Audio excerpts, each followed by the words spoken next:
Hi అండి, అందరికీ నమస్కారం. ఈరోజు మన వీడియోలోని టాపిక్ వచ్చేసి మహిళలకు అదిరిపోయే వార్త, ఉచిత గ్యాస్ సిలిండర్లు అంటూ మరొక అప్డేట్ రావడం జరిగింది. ఇక దీనికి సంబంధించి మరిన్ని వివరాలు మన వీడియోలో తెలుసుకుందాం. అప్పుడే మనకు మరింత సమాచారం తెలుస్తుంది. వీడియోకి లైక్ చేయండి, సబ్స్క్రైబ్ చేసుకోండి. దీపం పథకం ద్వారా రాష్ట్రంలోని ప్రజలకు ఏడాదికి 3 గ్యాస్ సిలిండర్లను ఏపీ ప్రభుత్వం ఉచితంగా అందిస్తున్న విషయం తెలిసిందే. కూటమి సర్కారు అధికారంలోకి వచ్చిన వెంటనే ఈ పథకాన్ని ప్రారంభించింది. ముందుగా లబ్ధిదారులు గ్యాస్ సిలిండర్లు బుక్ చేసుకొని డబ్బులు చెల్లించాల్సి ఉంటుంది. ఆ తర్వాత ఏపీ ప్రభుత్వం అకౌంట్లో నగదును జమ చేస్తుంది.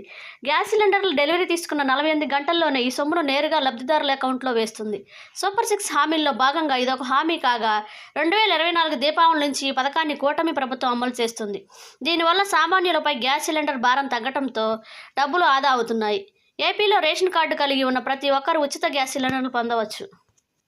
ఉచిత గ్యాస్ సిలిండర్ల డెలివరీకి సంబంధించి కొన్ని గ్యాస్ ఏజెన్సీలు అదనంగా లబ్ధిదారుల నుంచి డబ్బులు వసూలు చేస్తున్నాయి. దీనిపై చంద్రబాబు గారు కీలక ఆదేశాలు జారీ చేశారు. ఉచిత గ్యాస్ సిలిండర్ డెలివరీ చేసే సమయంలో ఎలాంటి డబ్బులు వసూలు చేయకూడదని ఆదేశాలు జారీ చేశారు.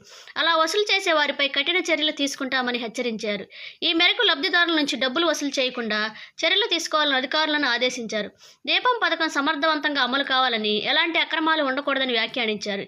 లబ్ధిదారుల చేతుల నుంచి ఒక్క రూపాయి కూడా చెల్లించకుండా ఉచిత గ్యాస్ సిలిండర్ల పంపిణీ జరగాలని పేర్కొన్నారు.